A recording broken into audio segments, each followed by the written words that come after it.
Today it's Friday, March 1st, 2024, and this is the E63 4matic, a 2014 with 149,000 kilometers, if I remember right.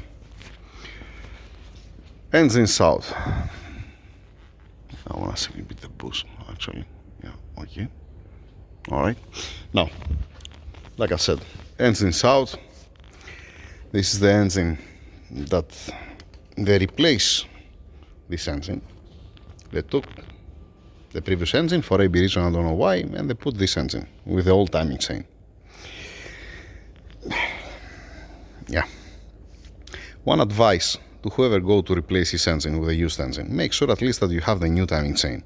Because if you have the new timing chain, you have also the new timing chain tensioner, the new part number, and most probably you have also the check valve behind. And most probably, like what's happening with these timing chains, it's stretching faster than the new one because the old design. I have seen to skip a teeth, to jump a teeth. Okay, the multi-link I'm talking about, this I have shown you in the past. I have a video for that. Then the tensioners, they're gonna be the old one if you have the old timing chain, and you're not gonna have a check valve. So make sure at least that you get the correct engine, the fresh engine, newer engine, not putting an old engine. Now what's the plan here? It looks like when I put the camera that it didn't hurt the cylinder wall, the piston. So in this case, we can't put a drop-in connecting rods. The final call is gonna be when I open the cylinder heads and I can measure and I can see the cylinders. If it does have a scoring, we're happy. Same thing also with the pistons. To don't have a scoring. If it touches the piston on the cylinder wall, forget it. Second thing, timing chain. You can order the new timing chain. You can order the tensioners. When we ask for the new cam adjuster, that's expensive. The cam adjuster, because the old cam adjuster doesn't fit on the new timing chain. So if you get this cam adjuster what's wearing currently, and you try to put the new timing chain, it doesn't fit. The same thing with the intermediate gear, the same thing also with the crank gear down. But never mind, it's not that much expensive, these things, compared to the 4 cam adjusters. 4 cam adjusters is much more expensive. That's why I asked the owner, I asked him, do you have a chance at least to get back your old engine? Or at least, you know what, okay, if they don't give you all your engine, at least get the 4 cam adjusters. Because it doesn't have a high mileage. I mean, most probably they changed it. They didn't change it yesterday, the engine, okay? So it's gonna be less than 149,000 kilometers. That's what I'm guessing. That's the thing. Just be careful. Oh boy. Oh boy.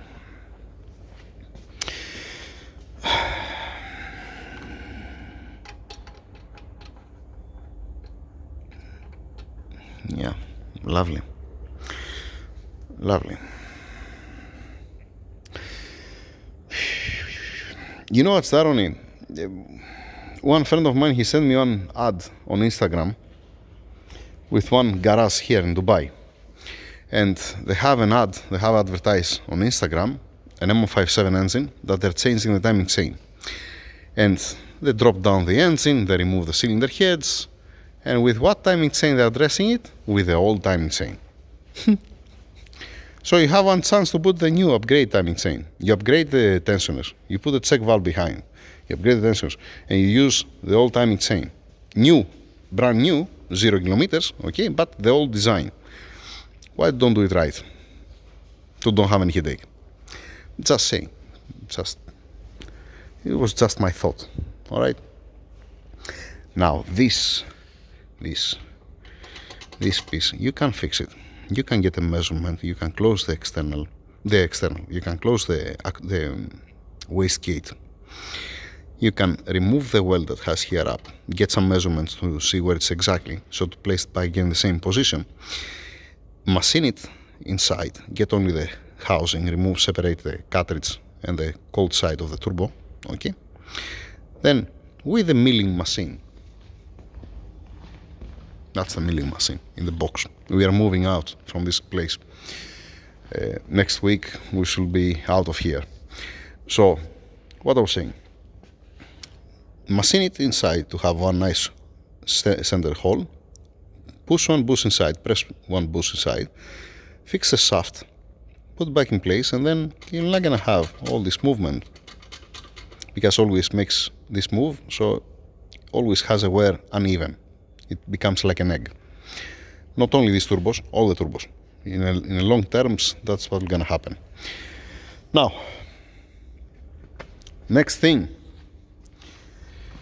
separating the transmission.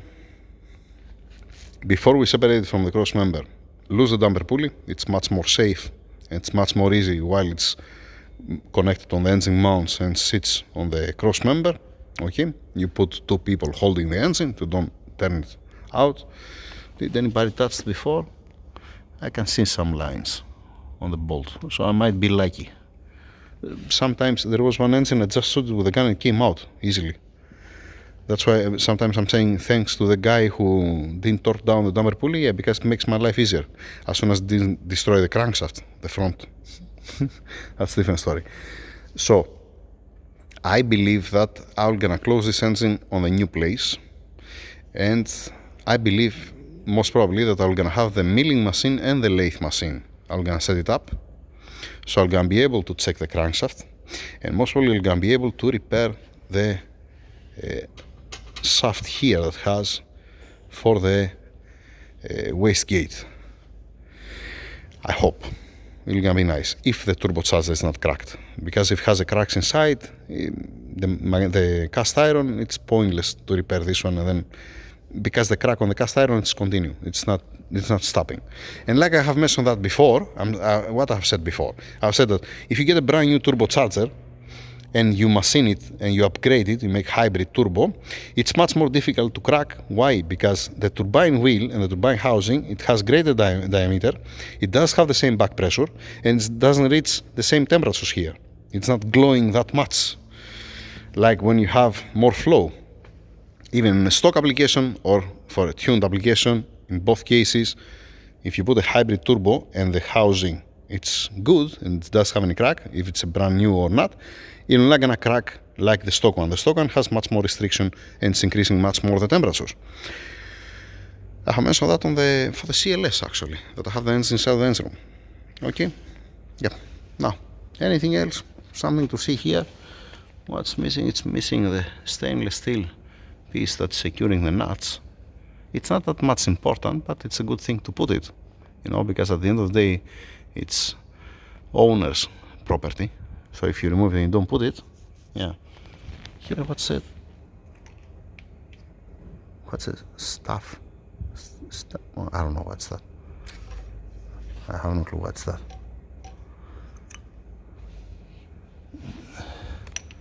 It looks like that nobody opened the cylinder head, because I can feel here the sealant at this point. This is the guys that they open here. It was not open before. This Omar, he told me that there are 30 torques underneath. Where was the pipes?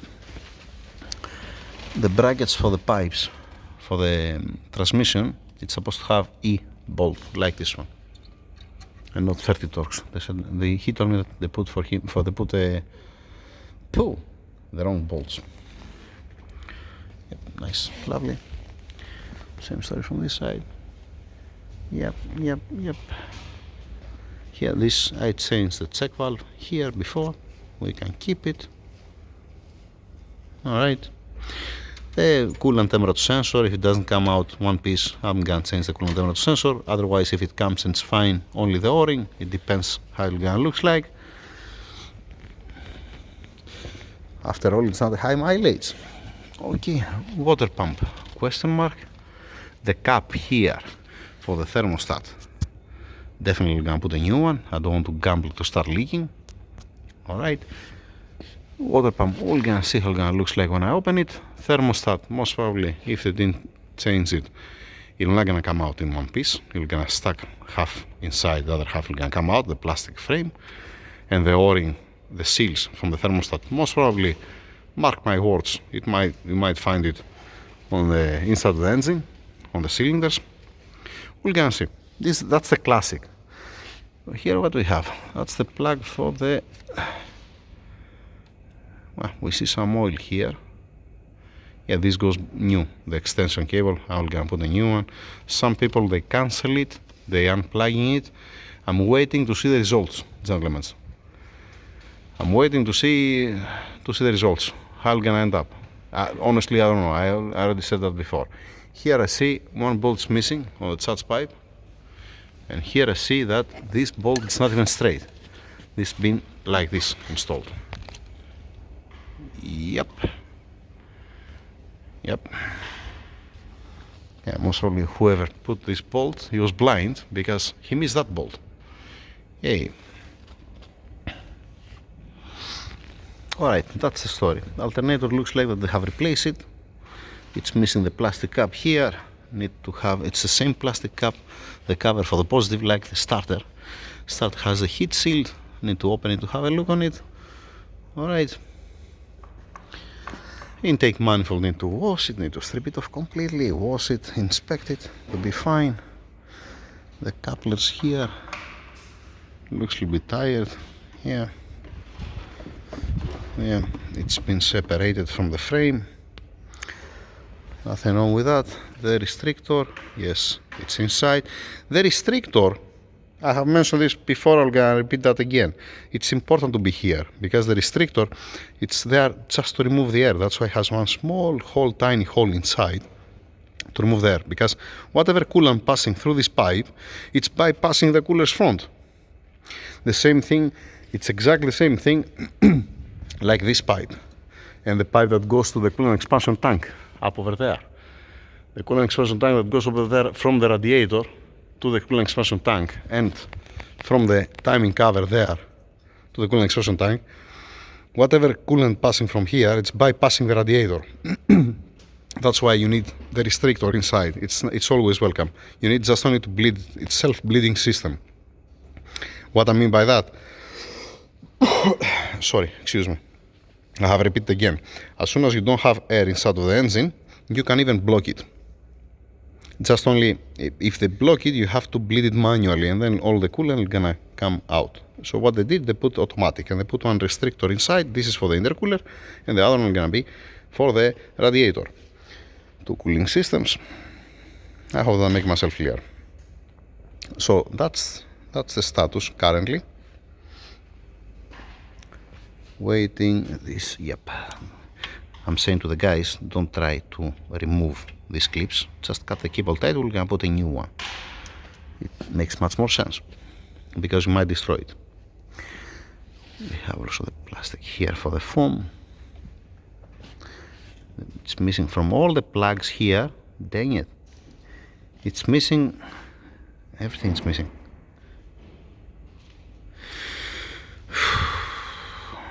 Yeah, most probably we're gonna find a used wiring harness and we're gonna make the pin out. That's what we're doing all the time, to save the wiring harness. Because here it's difficult to find an engine wiring harness from the 4matic, E63 4matic. It does have the same pin out like some others.